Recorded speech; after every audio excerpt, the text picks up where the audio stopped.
In Australia, a huge range of our species are dependent on hollows for survival. This includes birds like our lorikeets and parrots, and many of our mammals, our brush-tailed and ring-tailed possums, sugar gliders, feather-tailed gliders, and our microbats, as well as snakes and lizards. They all depend on hollows for breeding and habitat. We often hear about the housing crisis, but there's another housing crisis that's affecting our wildlife: the loss of hollow-bearing trees across our urban areas. And they're leaving our wildlife with nowhere to breed or find shelter, and it's pushing them out of their habitat in the bushland. Preventing the loss of old growth trees, which contain hollows, is crucial for protecting our wildlife. But another part of the solution is the creation of hollows, or the putting up in trees of artificial hollows. There's many different ways to do that, but one way in particular is to cut into the trees using a special technique, drilling open a hole and creating a hollow that can be used for generations of wildlife. We're going to have a look at that today. Today we are creating hollows as naturally as possible using a device called the Hol Hog. So we just bore into the tree and make as big a cavity as the tree will allow. We have quite a big part in this project that we're very excited about.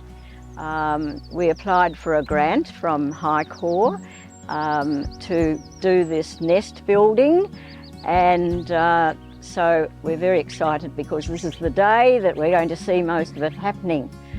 So our arborist is here working on putting up a lot of nest hollows, and we're hoping to have like a motel, a hotel for wildlife.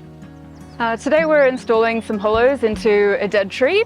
We'll drill the hollows first, and then we add these faceplates up on top for the animal to enter a larger hollow. So you might get something like a little native marsupial, an antechinus in there, or maybe even a frog. And this one I quite like is possibly for microbats. So we have some microbats recorded in the area. There's about 19 species in Sydney in general. And they really like to live in hollows as well, and they've got this little shape for the bats to scuttle in and hopefully a bigger hollow behind it.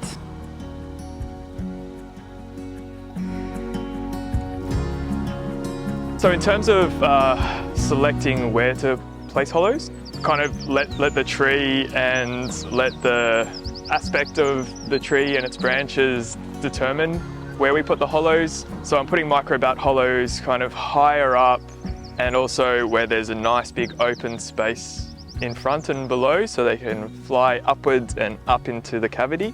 Wildlife rescuers, we see a lot of animals that are injured or certainly lost their homes because of loss of habitat.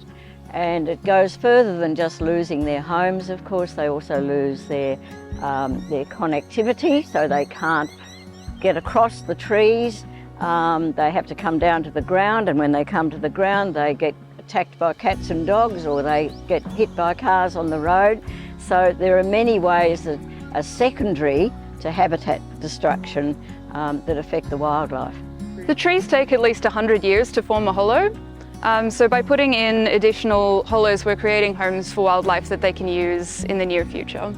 It's been a really successful day here, and we've managed to put in a number of different habitat options into that old blackbutt tree. We'll be monitoring the success of these hollows in terms of what species are using them and over what period of time for the next months and years, and we'll be putting those results on the Council's website. A huge thank you to the full team that was involved in helping us to bring a project like this together. See you next time.